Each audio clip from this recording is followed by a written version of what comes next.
வணக்கம் ஃப்ரெண்ட்ஸ். ரெகடிக்கு ஆசை சீரியலில் இன்னும் எபிசோடில் என்ன நடக்குதுன்னு பார்க்கலாம் வாங்க. சீதாவுக்கு ரொம்பவே முடியாமல் ஹாஸ்பிட்டலில் கொண்டு போய் சேர்த்துருக்காங்க. ரிப்போர்ட்ஸை பார்த்த டாக்டர் சீதாவோட மனசில் எதையோ நினச்சி ரொம்பவே வருத்தப்பட்டுக்கிட்டு இருக்கா. அது என்னன்னு பேசி சரி பண்ண பாருங்க, எல்லாம் சரியாயிடும். இல்லைன்னா பிபி இந்த மாதிரி அடிக்கடி ஸ்டேபிளாக இல்லாமல் இருந்தா பின்னாடி அவளுக்கு ஹார்ட் ப்ராப்ளம் வர சான்சஸ் இருக்கு அப்படின்னு டாக்டர் சொல்ல, அம்மாவும் மகளும் ஒரே குரல்ல ஐயோங்கிறாங்க. என்னங்க டாக்டர் இப்படிலாம் சொல்றீங்க அப்படின்னு பதறி போய் கேட்க, பயப்படாதீங்கம்மா, கேர் பண்ணி பார்த்துக்கிட்டா ஆரம்பத்திலேயே இதெல்லாம் சரி பண்ணிடலாம். நான் கொடுக்குற மெடிசினை இப்போதைக்கு கொடுங்க, நல்லா சாப்பிட சொல்லுங்க, நல்லா ரெஸ்ட் எடுக்க சொல்லுங்க, மனசை விட்டு பேச சொல்லுங்க. இப்போ அவங்களுக்கு தேவை நல்ல கேர் தான் அப்படின்னு டாக்டர் சொல்ல, எப்போ டாக்டர் அவளை வீட்டுக்கு கூட்டிட்டு போலான்னு மீனா கேட்குறாங்க.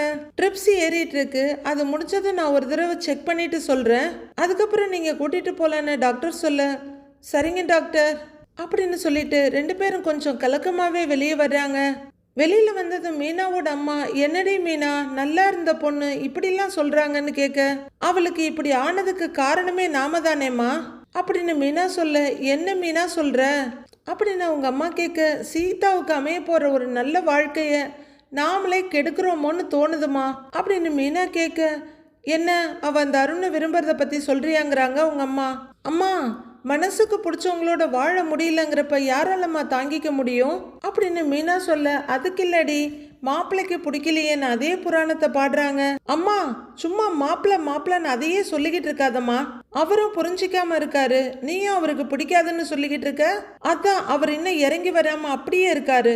நீ தான் அவர்கிட்ட தைரியமா எடுத்து சொல்லணும், அதை விட்டுட்டு நீ அவருக்கு பயந்துகிட்டு இருந்தேன்னா அப்படின்னு மீனா சொல்ல, நான் பயப்படலடி, மாப்பிள்ளை நம்ம குடும்பத்து மேல ரொம்ப அக்கறையா இருக்காரு, அந்த மரியாதை தான் உங்க அம்மா சொல்ல, மரியாதையெல்லாம் ஒரு பக்கம் இருக்கட்டுமா, சீதாவோட வாழ்க்கையும் ரொம்ப முக்கியம்ல, அதனால நீ ஒரு தடவை அவர்கிட்ட பேசி பாரு, சீதாவை அவருக்கே கல்யாணம் பண்ணி வைக்கலான்னு சொல்லுமா, உனக்கும் இதுல விருப்பம் இருக்குன்னு தெரிஞ்சாதானே அவர் யோசிப்பாரு அப்படின்னு மீனா சொல்ல, ஏய், அவர் அருண் மேல இவ்வளவு கோவமா இருக்கிறப்ப அதையும் மீறி நாம அவர்கிட்ட என்னடி பேச முடியும், அருண் நல்லவர் இல்லைன்னு மாப்பிள்ள நம்புறாரு அப்படின்னு அவங்க அம்மா சொல்லிட்டு இருக்க, அவர் நம்புறது இருக்கட்டுமா, நீ அருணை பத்தி என்ன நினைக்கிறேன்னு கேக்குறாங்க மீனா.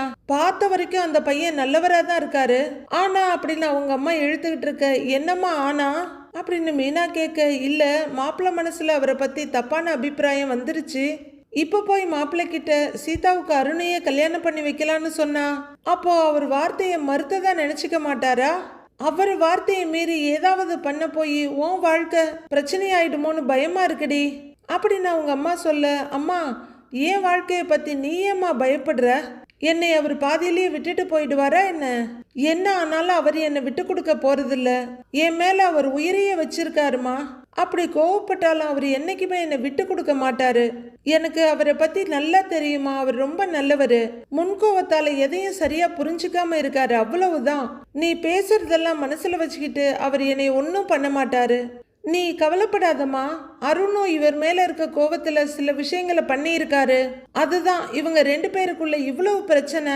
அதனால இவருக்கு அருணை பிடிக்காம போயிடுச்சு, ஆனா சீதாவுக்கு அருணை பிடிச்சிருக்கு, அவர் கிடைக்கலங்கிற கவலையில அவளுக்கு உடம்பு சரியில்லாம போயிருக்கு, இதுலயே தெரியலையாமா சீதா எந்த அளவுக்கு அருணை விரும்புறான்னு அப்படின்னு மீனா சொல்ல, இப்ப என்னை என்னதான் பண்ண சொல்றேன்னு கேக்குறாங்க அவங்க அம்மா. நீ போய் அவர்கிட்ட பேசுமா, இப்படியே விட்டா சீதாவுக்கு ஏதாவது ஆயிடும், டாக்டர் சொன்னதெல்லாம் கேட்டல்ல, அதனால தாம்மா சொல்றேன், நீ அவர்கிட்ட பேசி பாருங்கிறாங்க மீனா. சரிடி, நான் பேசுறேன்னு உங்க அம்மா ஒரு வழியா ஒத்துக்க, சரி நான் போய் சீதாவை பாக்குறேன்னு உள்ளர போறாங்க மீனா. வீட்டில் அப்பாவி காமெடி பீஸ் மனோஜ் டைனிங் டேபிளில் உட்காந்துருக்க, முதல்ல இந்த கஞ்சியை குடி அப்படின்னு ரோகிணி குடிக்க, அதை குடிக்க ட்ரை பண்ணிட்டு முடியல அப்படின்ற மாதிரி பண்ணிட்டு ஜூஸை எடுக்கிறாரு. ஜூஸை பிடுங்கிக்கிட்டு முதல்ல இந்த கஞ்சியை குடிங்கிறாங்க ரோகிணி. மனோஜ் ஏதோ கஷ்டப்பட்டு சொல்லிட்டு இருக்க, நீ சொல்றத டீகோட் பண்றதே எனக்கு வேலையா போச்சு, நானே 1-2 வார்த்தையை வச்சுதான் கண்டுபிடிச்சிக்கிட்டு இருக்கேன், பேசாம குடி மனோஜ் அப்படின்னு ரோகிணி சொல்ல, மனோஜ் ஏதோ சொல்லிக்கிட்டே இருக்காரு, உன்னால பேச முடியாதுன்னு சொல்ற அதானேன்னு ரோகிணி கேட்க, அவர் ஆமான்னு தலையாட்ட, எனக்கு எல்லாம் புரியுது, ஃபர்ஸ்ட் நீ குடிங்கிறாங்க. அவர் கஞ்சியை கஷ்டப்பட்டு குடிக்க ஆரம்பிக்க, மனோஜ், ஜூஸை மட்டும் குடிச்சேன்னா வயிறு ஃபுல்லாயிடும், அப்புறம் எப்படி கஞ்சியை குடிப்ப, முதல்ல கஞ்சியை குடி, இல்லைன்னா நீ இதை குடிக்கவே மாட்ட தெரியுமான்னு சொல்லிட்டு இருக்க, வெளியே இருந்து உள்ளர போன விஜயா ரோஹிணி பேசுறத கேட்டுட்டு உடனே கிச்சன் பக்கம் திரும்பி வர்றாங்க. வேகமா வந்து, ஏய் நீ எதுக்கு இங்க உட்கார்ந்துருக்க அப்படின்னு கத்த, மனோஜுக்கு ஹெல்ப் பண்ணிட்டு இருக்கேன் ஆன்ட்டிங்கிறாங்க ரோஹிணி. அவனுக்கு கை கால்லாம் நல்லா தான் இருக்கு, அவனுக்கு எடுத்து குடிக்க தெரியும். நீ என்ன பக்கத்திலேயே உட்கார்ந்துகிட்டு அதை எடுத்து குடி இதை எடுத்து குடின்னு சொல்லிக்கிட்டு இருக்கிற அப்படின்னு விஜயா கத்த, மனோஜ் ஏதோ சொல்ல ட்ரை பண்ணிட்டு இருக்காரு. இல்ல ஆன்ட்டி, அவர் ஏதாவது கேட்டா எடுத்து கொடுக்கறதுக்காக தான் நான் இங்க உட்கார்ந்துருக்கேன் அப்படின்னு சொல்ல, மனோஜ் அவங்க அம்மாவோட கையை தொட்டு கூப்பிட்டு எதேதோ சொல்லிட்டு இருக்காரு. ஐயோ நீ என்ன சொல்றேன்னு எனக்கு புரியலடா அப்படின்னு சொல்லிட்டு இருக்க. ஆன்ட்டி எனக்கு புரியுதுங்கிறாங்க ரோஹிணி. என்ன புரிஞ்சுது? சும்மா எல்லாம் தெரிஞ்ச மாதிரி பேசாத. மனோஜ் நீ கடைக்கு தான் கிளம்புறியான்னு அவங்க அம்மா கேட்க, அவர் மறுபடியும் ஏதோ சொல்றாரு. ஐயோ டேய், ஏதோ வெளிநாட்டு பாஷை மாதிரி பேசுறடா, எனக்கு ஒண்ணுமே புரியல அப்படின்னு சொல்லிட்டு இருக்க. மனோஜ் இன்னும் ஏதோ முனகிக்கிட்டு இருக்க. ஆன்ட்டி உண்மையாவே எனக்கு புரியுது அப்படின்னு ரோஹிணி சொல்ல, விஜயா ரோஹிணியை பார்க்க, இந்த வாயை வச்சுக்கிட்டு நான் எப்படி ஷோரூமுக்கு போவேன்? கஸ்டமர் கிட்ட எல்லாம் எப்படி பேச முடியும்? வர்றவங்க எல்லாம் என்ன நினைப்பாங்க? அதனால ரோஹிணி என் கூட வரட்டும்னு சொல்றாரு ஆன்ட்டி அப்படின்னு ரோஹிணி சொல்லிட்டு லைட்டா திரும்பிக்க, என்னடி அவன் கொஞ்சமா 2 வார்த்தை சொன்னா நீ நீட்டி முளைக்கி பெருசா கதவிடுற? அவன் சொன்னான்னு ஓ மனசுல இருக்கிறதெல்லாம் சொல்றியா அப்படின்னு விஜயா கேட்க, இல்ல ஆன்ட்டி மனோஜ் தான் அப்படி சொல்றாரு அப்படின்னு பதறாங்க ரோஹிணி. டேய் நீ அப்படிதான் சொன்னியா அப்படின்னு மனோஜ் கிட்ட விஜயா கேட்க, ரோஹிணி கொஞ்சம் பயத்தோட அந்த பக்கம் திரும்பிக்கிறாங்க. மனோஜ் ஆமான்னு தலையாட்டுறாரு. பாவமா நின்னுட்டு இருந்த ரோஹிணி அப்படியே மனோஜ் பக்கம் திரும்ப, அப்படியே அடிச்சு என்ன பாரு, அவ எதுக்குடா வரணும் உன் கூட? இப்ப என்ன உன்னால அங்க போய் யார்கிட்டையும் பேச முடியாது அதானே? அப்ப நீ கடைக்கே போக வேண்டாம், வாய் சரியாகிற வரையிலும் வீட்லயே இரு அப்படின்னு விஜயா சொல்ல, அவசர அவசரமா மனோஜ் ஏதோ சொல்றாரு. ஐயோ கையிலேயே பரதம் ஆடாதுடா, என்ன சொல்ற நீன்னு கேட்க, ஆன்ட்டி போகலன்னா ஷோரூம்ல எப்படி வியாபாரம் ஆகும்னு கேக்குறாரு அப்படின்னு ரோஹிணி சொல்ல, டேய் கடைக்கு இவ மட்டும் போகட்டும், அங்க போய் எல்லாத்தையும் பாத்துக்கட்டும், அதுவும் உனக்கு வாய் சரியாகிற வரைக்கும் மட்டும்தான் அப்படின்னு விஜயா சொல்லிட்டு இருக்க. மனோஜ் மறுபடியும் ஏதோ ஊம பாஷையிலேயே சொல்லிட்டு இருக்காரு. உடனே சுதாரிச்சுக்கிற ரோஹிணி, இல்ல ஆன்ட்டி நாங்க 2 பேருமே போகணுமா, அக்கவுண்ட்ஸ் அவரு பாத்துக்கிறாரா, சேல்ஸை என்ன பாத்துக்க சொல்றாரு அப்படின்னு சொல்ல, என்னடா அப்படிதான் சொன்னியான்னு விஜயா திரும்பி கேட்க, மனோஜ் ரோஹிணியை பார்க்க அவங்க ஆமான்னு சொல்லுங்கிற மாதிரி லைட்டா ஜாட காட்டுறாங்க. அதெல்லாம் ஒண்ணும் வேண்டாம், நீ போகாத, அவன் மட்டும் போகட்டும். இத பாரு, கடைக்கு போய் முதலாளியா உட்காரலான்னு நினைச்சிட்டு இருக்காத, அங்க வேலை செய்யறவங்கள ஒருத்தி மாதிரி தான் நீ, போயிட்டு வந்து கணக்கு வழக்கெல்லாம் சரியா கொடுக்கணும் அப்படின்னு விஜயா சொல்ல, ஆல்ரெடி அங்கிள் கிட்ட அதெல்லாம் கொடுத்துட்டு தான் ஆன்ட்டி இருக்கேன் அப்படின்னு ரோஹிணி சொல்ல, ஏன் அவர்கிட்ட மட்டும்தான் கொடுப்பியா? நான் கேட்பேன், என்கிட்ட சொல்லணும். நீ மட்டும் கடைக்கு போயிட்டு வா. ஏய் நீ வீட்டுல இருந்து ரெஸ்ட் எடு என்ன அப்படின்னு விஜயா சொல்ல, தலையை மட்டும் ஆட்டுறாரு மனோஜ். விஜயா அந்த பக்கம் போனதும், கொஞ்சமாச்சு நீ எனக்காக உங்க அம்மா கிட்ட பேசுறியா அப்படின்னு ரோஹிணி கேட்க, மறுபடியும் அவர் ஏதோ ஆரம்பிக்கிறாரு. எனக்கும் நீ பேசுறது எதுவுமே புரியல, புரிஞ்ச மாதிரி மெயின்டைன் பண்ணிட்டு இருக்கிறேன், இப்படி பேசுறதுக்கு பேசாமலே இருக்கலாம் அப்படின்னு கடுப்படிச்சுட்டு போயிடுறாங்க ரோஹிணி. மீனா டைனிங் டேபிள்ல டிஃபன் எடுத்து வச்சிட்டு இருக்க. மீனா உன் தங்கச்சி எப்படி இருக்கா அப்படின்னு கேட்டுக்கிட்டே கையை கழுவிட்டு அண்ணாமலை வந்து உட்கார்றாரு. விஜயா கை கழுவிட்டு இருக்காங்க. வீட்டுக்கு கூட்டிட்டு வந்துட்டாங்களான்னு அவர் கேட்க, பரவாயில்ல மாமா, டிஸ்சார்ஜ் ஆகி வீட்டுக்கு வந்துட்டா அப்படின்னு மீனா சொல்லிட்டு இருக்க. ஏன் என்னாச்சு அவளுக்கு அப்படின்னு விஜயா கேட்டுக்கிட்டே கையை தொடச்சிட்டு வர. அது வந்து அத்தை அப்படின்னு மீனா தடுமாறிட்டு இருக்க. அது ஏதோ காய்ச்சல் போல, மீனா தான் அவளை ஹாஸ்பிட்டலுக்கு கூட்டிட்டு போயிட்டு வந்தா அப்படின்னு அண்ணாமலை சொல்ல, அதுக்கு எதுக்குங்க அட்மிட்லாம் பண்ணாங்க அப்படின்னு விஜயா கேட்க, டாக்டர் ஏதோ ஹாஸ்பிட்டலுக்கு போனதுக்காக ஏதாவது சொல்லியிருப்பாங்க, இதெல்லாம் ஒரு கேள்வியா அப்படின்னு அண்ணாமலை கேட்க, இதெல்லாம் நீங்க என்கிட்ட சொல்லவா போறீங்க, இவ வீட்டு கதை எனக்கு எதுக்கு அப்படின்னு விஜயா கையை தொடிச்சுக்கிட்டே ரூம்குள்ள போயிட. அவளுக்கு சீதாவோட விஷயம் எதுவுமே தெரியாது, அதான் நானும் எதுவும் சொல்லல, தெரிஞ்சா ஏதாவது பேசிக்கிட்டு இருப்பா. ஏமா அந்த பிரச்சனை சரியாயிடுச்சான்னு அண்ணாமலை கேக்குறாரு. இல்ல மாமா, இன்னும் அவரு சம்மதிக்காம தான் இருக்காரு அப்படின்னு மீனா ரொம்பவே வருத்தமா சொல்ல, இவன் ஏன் இப்படி பண்ணிட்டு இருக்கான்னு தெரியலையே. சரி அவன் வரட்டும், நான் பேசிக்கிறேன், நீ சாப்பிட்டியான்னு அண்ணாமலை கேட்க, அவர் வந்ததுக்கு அப்புறம் அவர் கூட சேர்ந்து சாப்பிட்டுக்கிறேன் மாமா அப்படின்னு மீனா சொல்ல, சரின்னு போயிடுறாரு அண்ணாமலை. அடுத்த கொஞ்ச நேரத்துல கையில பார்சலோட வர்ற முத்து அந்த கவரை டேபிள் மேல வச்சுட்டு ஒரு பிளேட் எடுத்து போட்டு டப்புன்னு அந்த பாக்ஸை திறந்து தலைகுப்புற கமுத்து சாப்பிட ஆரம்பிக்கிறாரு. என்னங்க பண்றீங்கன்னு மீனா கேட்க, பார்த்தா தெரியலையாங்கிறாரு.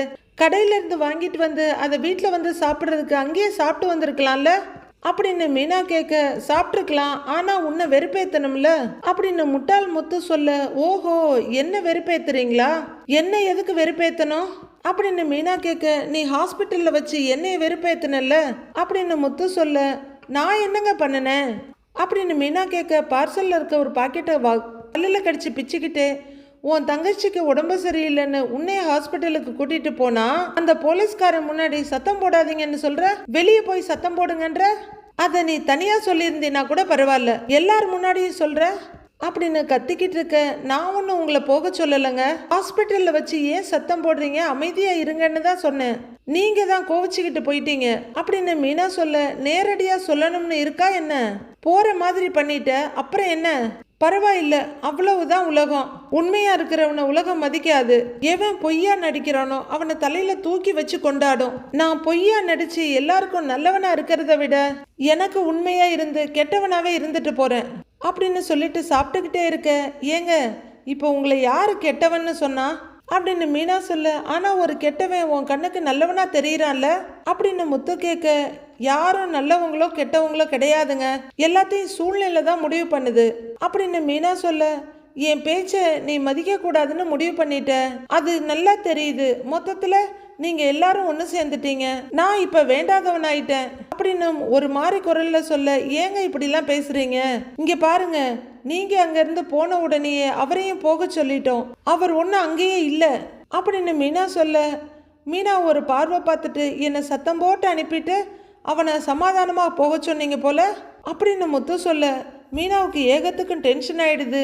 ஒரு சேரை இழுத்து போட்டு உட்காந்துக்கிட்டு, எல்லாமே உங்களுக்கு தப்பா தான் தெரியுதுல்ல, சரி விடுங்க, சாப்பிடும் போது பேசாதீங்க, ராத்திரி பகலும் இந்த சாப்பாட்டுக்காக தானே உழைக்கிறோம், சாப்பிடுங்க அப்படிங்கிற மீனா தண்ணியை எடுத்து வச்சிட்டு இருக்க. பேச்ச ஆரம்பிச்சது நீதான், எப்ப பார்த்தாலும் எல்லா பழியையும் தூக்கி எம்எல்ஏயே போடு அப்படிங்கிறவரு சாப்பிட ஆரம்பிக்க, உட்கார்ந்து மீனாவும் ஒரு வாய் எடுத்து வாயில வச்சு பார்த்துட்டு, என்னது இதுங்கிறாங்க, ஏன் பார்த்தா தெரியலையா, பிரியாணிங்கிறாரு, பிரியாணியா இது, தக்காளி சாதம் மாதிரி இருக்கு, இதுக்கு நான் பண்ணின தக்காளி சாதம் இன்னும் நல்லா இருக்கும், இதை வேற காசு கொடுத்து வாங்கி சாப்பிடுறீங்களா, வீட்டில் முருங்கைக்காய் கத்திரிக்காயெல்லாம் போட்டு சாம்பார் வச்சிருக்கேன், பொரியல் கூட்டெல்லாம் பண்ணியிருக்கேன், இப்பதான் மாமாவும் அத்தையும் சாப்பிட்டு போனாங்க, உங்களுக்கு அதை சாப்பிட கொடுத்து வைக்கல அப்படின்னு மீனா சொல்ல, பரிமாறுறவங்க மனசுல ஓர வஞ்சனை இருக்கப்ப என்னதான் சமைச்சாலும் அதுல டேஸ்ட் இருக்காது, கடைக்காரனாவது கஸ்டமர்னு மதிப்பான், இங்க புருஷன்ற மரியாதை கூட இல்ல, எனக்கு இந்த சாப்பாடே போதும் அப்படின்னு முத்து சொல்லிட்டு சாப்பிட்டுட்டு இருக்க. இங்க பாருங்க,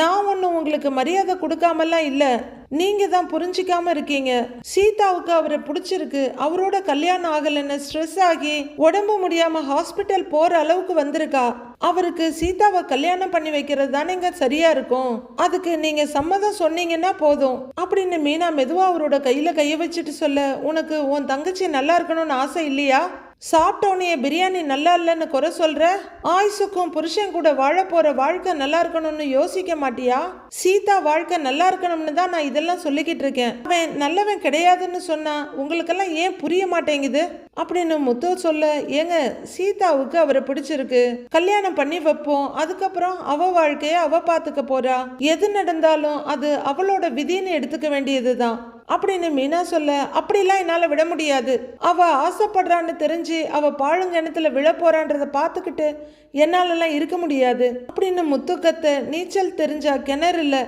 கடல்ல இருந்தே நீந்தி வந்துடலாம், முதல்ல ஒருத்தரோட வாழ்க்கைய அவங்க இஷ்டத்துக்கு வாழ விடணுங்க அப்படின்னு மீனா சொல்ல, அது நல்ல வாழ்க்கையா இருந்தா விடலாம், அவனை மாதிரி ஒருத்தன் கூட சீதா நல்லா வாழவே முடியாது, இதுக்கு நான் ஒரு நாளும் சம்மதிக்க போறதே கிடையாது அப்படின்னு முத்து சொல்ல, நீங்க சம்மதிக்க மாட்டீங்களா அப்படின்னு மீனா பாவமா கேட்க, மாட்டேங்கிறாரு அவரு, இனிமே உங்ககிட்ட பேசி ஒன்னும் ஆக போறது இல்லைன்னு எழுந்திருக்கிற மீனா, இந்த விஷயத்த மாமா கிட்ட சொல்லி அவர்கிட்ட நான் நியாயத்தை கேட்கிறேன், நான் மாமாவை கூப்பிடுறேன் அப்படின்னு மீனா சொல்ல, எழுந்திருக்கிற முத்து, என்ன மிரட்டுறியா, நீ என்ன கூப்பிடுறது, நானே கூப்பிடுறேன், என் அப்பாவுக்கு தெரியும் நான் சொல்றதுல இருக்க நியாயம் என்னன்னு அப்படிங்கிற முத்து பிளேட்லயே கையை கழுவிக்கிட்டு, அப்பா அப்பா அப்படின்னு கூப்பிட்டுட்டு வர, இப்பதான் வந்தியா, சாப்பிட்டுட்டியா அப்படின்னு அண்ணாமலை கேக்குறாரு.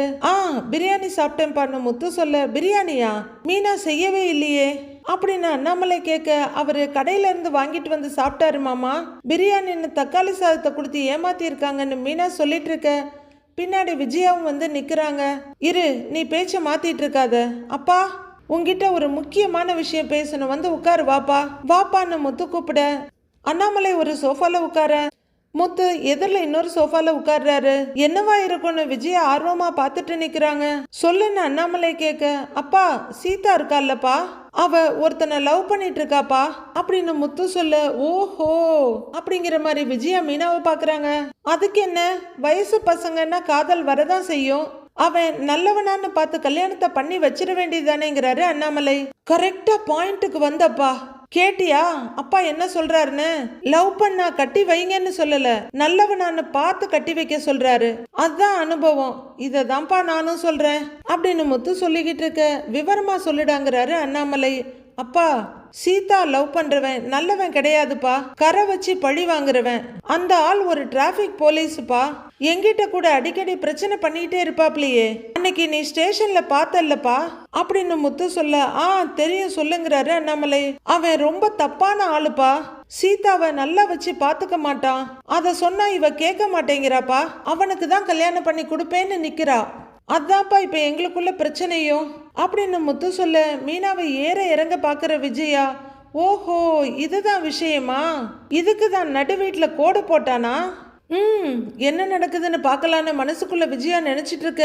மாமா, இவருக்கும் சீதா லவ் பண்ற போலீஸ்காரருக்கும் ஆகாது மாமா, அவரு டிராபிக் போலீஸ், இவர் கார் ஓட்டுறவரு, நிறைய தடவை இவங்களுக்குள்ள பிரச்சனை வந்திருக்கு, அதனாலதான் இவர் அப்படிலாம் சொல்லிட்டு இருக்காரு அப்படின்னு மீனா சொல்ல, அப்பா பிரச்சனை இருக்கிறது என்னமோ உண்மைதான்ப்பா, நான் அதுக்காக சொல்லல, நான் அவனுக்கு சீதாவை கல்யாணம் பண்ணி கொடுக்க கூடாதுன்னு சொல்றதுக்கு அது மட்டும் காரணம் கிடையாது அப்படின்னு முத்து சொல்ல, வேற என்னன்னு கேக்குறாரு அண்ணாமலை. அப்பா, அன்னைக்கு என் கார்ல பிரேக் பிடிக்காம அவன் வண்டியில போய் இடிச்சிட்டேன், அதுக்கு அவன் என்ன ஸ்டேஷனுக்கு கூட்டிட்டு போனான், லைசன்ஸையும் கேன்சல் பண்ணான்ப்பா, அவனுக்கு கார்ல பிரேக் பிடிக்கலன்னு தெரிஞ்சும் அதை கண்டுக்காம ஏன் லைசன்ஸை கேன்சல் பண்ணான்ப்பா, அதுக்கப்புறம் அங்க இருந்த போலீஸ்காரர் ஒருத்தர் தான் உண்மையை சொன்னாரு, இதோ இவதான் அதையும் சொல்ல வச்சா, அந்த போலீஸ்காரர் வேற என் பிரேக் பிடிக்காத காரை ஓட்டிட்டு போய் பாவம் அவர் கை வேற அடிபட்டுருச்சு, அத அவரு இவங்கிட்ட சொல்லியும் அதை வெளியே சொல்லாதன்னு சொல்லி வச்சிருக்கான்ப்பா இந்த ஆளு அப்படின்னு முத்து சொல்லிட்டு இருக்க, அது இவர் மேல இருந்த கோவத்துல அப்படி பண்ணி இருப்பாரு மாமா அப்படின்னு மீனா சொல்ல, அப்பா கோவத்துல ஒருத்தன் நியாயம் இல்லாம நடந்துக்குவானாப்பா, அவன் கோவத்துல எல்லாம் பண்ணல, அவன் புத்தியே அப்படிதான், அது எப்ப தெரியுமாப்பா எனக்கு தெளிவா தெரிஞ்சது, அன்னைக்கு உண்மையை சொன்னார்லப்பா ஒரு போலீஸ்காரரு, அவரை ஒரு நாள் வழியில பார்த்தேன்ப்பா, சரி அப்படியே அவருக்கு நன்றி சொல்லிட்டு சாப்பிட கூட்டிட்டு போலான்னு போனேன்ப்பா, அருணை பத்தி அவர்கிட்ட விசாரிச்சேன், அப்ப அவர் என்ன சொன்னாரு தெரியுமாப்பா அப்படின்னு ஏதோ ட்விஸ்ட் வைக்கிற முத்து அதை பத்தி சொல்ல ஆரம்பிக்கிறாரு. ஹோட்டல்ல யாரோ சாப்பிட்டுட்டு இருக்க போலீஸ்காரரை உள்ளர கூட்டிட்டு வர்ற முத்து 2 பிளேட் தயிர் வடைன்னு சொல்லிட்டு வர்றாரு.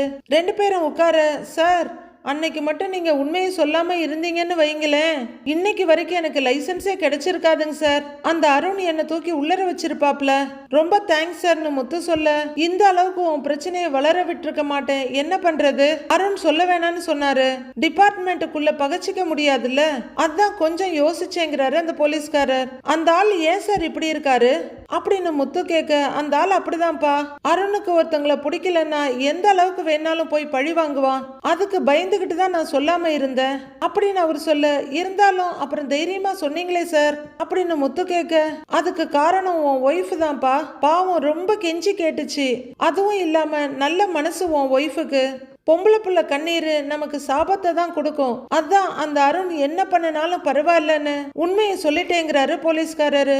அவ்வளவு மோசமானவனாங்க சார் அந்த அருண் அப்படின்னு முத்து கேட்க, ஆமாப்பா, அருண் தனக்கு கீழே இருக்க அதிகாரிகளை மட்டும் இல்ல மேல இருக்கிற அதிகாரிகளை கூட கரை வச்சு பழி வாங்குவான் அப்படின்னு அவரு சொல்ல, அப்படியாங்க சார்னு முத்து கேட்க, ஆமாப்பா, ஒரு தடவை ஒரு பெரிய போலீஸ் ஆபீசர் அருணுக்கு ஒரு அசைன்மெண்ட் கொடுத்தாரு, அருண் அந்த வேலையை சரியா செய்யல, அந்த போலீஸ் ஆபீசர் ரொம்ப ஸ்ட்ரிக்ட், அருணை பிடிச்சி எல்லாரும் முன்னாடியும் வாங்குன்னு வாங்கிட்டாரு, அத அவன் மனசுக்குள்ளேயே வச்சுக்கிட்டு என்ன பண்ணினான் தெரியுமா அப்படின்னு போலீஸ் கேட்க, என்ன பண்ணனான்னு முத்துவும் கேக்குறாரு. அந்த அதிகாரி உயர் அதிகாரிய யாரோ ஒருத்தங்க கிட்ட திட்டிக்கிட்டு இருந்தாரு, அத அருண் போன்ல ரெக்கார்ட் பண்ணி அந்த உயர் அதிகாரி கிட்ட போட்டு கொடுத்துட்டான், அந்த ஆபீசரையே வேற இடத்துக்கு டிரான்ஸ்பர் பண்ண வச்சுட்டான்ப்பா அப்படின்னு அந்த போலீஸ்காரர் சொல்ல, அப்பாடி சார் அப்படி இல்லாம பண்ணியிருக்காரு, அந்த அளவுக்கு பழி வாங்குறாளா அப்படின்னு முத்து கேட்க, ஆமாப்பா, ரொம்ப கர்வம் பிடிச்சவன், ஒரு ஆபீசரையே இப்படி பண்ணியிருக்கான்னா நீங்கெல்லாம் ஏமாத்துறோம் அப்படின்னு போலீஸ்காரர் சொல்ல, நினைச்சாலே கொஞ்சம் பயமா தாங்க சார் இருக்கு. இந்த ஆளுக்கெல்லாம் கல்யாணம் ஆச்சுன்னா அந்த பொண்ணோட வாழ்க்கை என்ன ஆகுங்க சார்ங்கிறாரு முத்து. ஆமாப்பா, இவனை எல்லாம் கல்யாணம் பண்ணிக்கிற பொண்ணுக்கு தினம் தினம் நரகம்தான்ப்பா அப்படின்னு அவர் சொல்ல, 2 பேருக்கும் தயிர் வடை வருது. அத முத்து அண்ணாமலை கிட்ட சொல்லி முடிக்க சாவகாசமா தன்னோட சேர்ல வந்து உட்கார்றாங்க விஜயா. இதுல இருந்து உனக்கு என்னப்பா தெரியுது? அந்த போலீஸ்காரரு அவனுக்கு பழிவாங்குற புத்தி இருக்குன்னு கரெக்டா சொன்னாரு. என் கார்ல பிரேக் பிடிக்காம இருக்குன்னு தெரிஞ்சும் அதை மறைக்க சொன்ன இடத்துல அந்த அருணோட பொய்ய பார்த்தேன். அந்த கான்ஸ்டபிள் சொன்னதுல அவனோட பழி வாங்குற புத்தி என்னங்கிறதையும் பார்த்தேன் அப்படின்னு முத்து சொல்ல, அண்ணாமலை இப்போ மீனாவை பாக்குறாரு. இப்ப சொல்லுப்பா, அவன் நல்லவனாப்பா? ஒரு மனுஷனுக்கு பொய் பழி வாங்குற புத்தி எல்லாம் இருந்துச்சுன்னா ஒரு பொண்ணு எப்படிப்பா அவன் கூட சந்தோஷமா வாழ முடியும்? நீயே சொல்லுப்பா. இத சொன்னா இவ புரிஞ்சுக்க மாட்டேங்கிறாப்பா அப்படின்னு முத்து சொல்லிட்டு நிக்க, மாமா, வேலை செய்யற இடத்துல 1000 பிரச்சனை இருக்கதான் செய்யும். பிடிச்சவங்க பிடிக்காதவங்கன்னு நிறைய பேர் இருப்பாங்க. ஒருத்தவங்களை பத்தி இல்லாதது பொல்லாததுன்னு ஏதாவது சொல்லிக்கிட்டே தான் இருப்பாங்க. அதுல உண்மை இருக்குன்னு நமக்கு எப்படி தெரியும் அப்படின்னு மீனா கேட்க, பாத்தியாப்பா இவ எப்படி பேசுறான்னு அப்படின்னு முத்து கத்த, மாமா, இவர் சொல்ற மாதிரி அவர் கெட்டவர்லாம் இல்ல மாமா. ஒரு தடவை எனக்கு மண்டபம் ஆர்டர் வந்தப்ப டெபாசிட் கட்டணும்னு சொன்னேன் இல்ல மாமா அப்படின்னு மீனா சொல்ல, ஆமா, அந்த பணம் கூட திருட்டு போச்சுன்னு சொன்னீங்கிறாரு அண்ணாமலை. ஆமா மாமா, அப்ப நான் சீதா கிட்ட 2 லட்சம் ரூபாய் கடனா வாங்கினேன்னு சொன்னேன்ல, அப்ப கூட அவ தெரிஞ்சவங்க கிட்ட 1 லட்சம் ரூபாய் கடனா வாங்கி கொடுத்திருந்தால, அது வேற யாரும் இல்ல மாமா, இந்த அருண் கிட்ட இருந்து தான் வாங்கியிருக்கா அப்படிங்கிற மீனா முத்துவை பார்க்க அவரும் என்னடான்ற மாதிரி பாக்குறாரு. இப்படிலாம் வேற நடக்குதா அப்படின்னு பார்த்துட்டு உட்கார்ந்துருக்காங்க விஜயா. சீதா பண தேவை இருக்குன்னு சொல்லிட்டு இருக்கும் போதே அவ கேட்காமலே அவரே பணத்தை கொண்டு வந்து அவகிட்ட கொடுத்திருக்காரு. அதுவும் இல்லாம உன்னால எப்ப முடியுமோ அப்ப திருப்பி கொடுன்னு சொல்லியிருக்காரு. இவர் சொல்ற மாதிரி அவரு கெட்டவரா இருந்தா அடுத்தவங்களுக்கு உதவி செய்ய மாட்டாரு இல்ல மாமா, அவர் செய்யற நல்லதையும் கணக்குல எடுத்துக்கணும் இல்ல அப்படின்னு மீனா சொல்ல, உடனே பயங்கர கோபமா எழுந்திருக்கிற முத்து, அப்ப சீதா அவங்கிட்ட தான் பணத்தை வாங்கி கொடுத்தாளா? இதுக்கா நான் ரிஸ்க் எடுத்து சிந்தாமணி வீட்டுல போய் பணத்தை எடுத்துக்கிட்டு வந்தேன்? அவன் பண்ணவனு தெரிஞ்சா இதெல்லாம் நான் பண்ணிருக்கவே மாட்டேன். நீயே இதை முதல்ல என்கிட்ட சொல்லல அப்படின்னு முத்து கத்த, ஏங்க, அந்த நேரத்துல அது அவரோட பணம்னு எனக்கே தெரியாது. கொஞ்ச நாளைக்கு முன்னாடி தான் சீதா பேசும்போது சொன்னா அப்படின்னு மீனா சொல்ல, என்ன பணம் கொடுத்துட்டா அவன் பெரிய உத்தமனான்னு கத்துறாரு முத்து. என்ன அவன்கிட்ட பணம் நிறைய இருக்குன்னு காட்டுறானாமா அப்படின்னு முத்து கத்து. சூப்பர், 2குள்ளேயும் சூப்பரா சண்டை நடக்குதே, என்ஜாய் பண்ணலான்னு பார்த்துட்டு இருக்காங்க விஜயா. நாளைய ப்ரோமோவில் சீதாவை ஸ்ட்ரெச்சர்ல வச்சு தள்ளிக்கிட்டே டாக்டர் டாக்டர் அப்படின்னு கத்திக்கிட்டே முத்துவும் இன்னும் கொஞ்சம் பேரும் வர்றாங்க. தங்கச்சிக்கு என்னாச்சுமா அப்படின்னு ஒருத்தர் கேட்க, உடனே ஒரு லேடி, என்னடா அவ இருக்காளா செத்துட்டாளான்னு பார்க்க வந்தியா அப்படின்னு அழுதுகிட்டே கத்த, அம்மா தங்கச்சிக்கு எதுவும் ஆகாதுமா, நீ பயப்படாதம்மாங்கிறாரு அவரு. ஏய், அவ விருப்பத்துக்கு நீங்க சரின்னு சொல்லி இருந்தா அவ சந்தோஷமா இருந்திருப்பா. அவ மனசுல நினைச்சவனை கட்டிக்க முடியலன்னா அவ என்னடா செய்வா? அவ இப்படி விஷத்தை குடிக்கணும்ல, அப்பதான் உங்க மனசெல்லாம் இறங்குமாடா அப்படின்னு அந்த அம்மா பையனை திட்டிக்கிட்டு இருக்க, அந்த பையனும் அழுதுகிட்டு நிக்க, அந்த இடத்துல எதுக்காகவோ வந்த முத்துவும் மீனாவும் இதை கவனிச்சிட்டு இருக்காங்க. அந்த அம்மா சொன்னதை முத்து அதிர்ச்சியோட கேட்டுக்கிட்டு நிக்கிறாரு. மீதி என்ன நடக்குதுன்னு நாளைக்கு பார்க்கலாம் ஃப்ரெண்ட்ஸ்.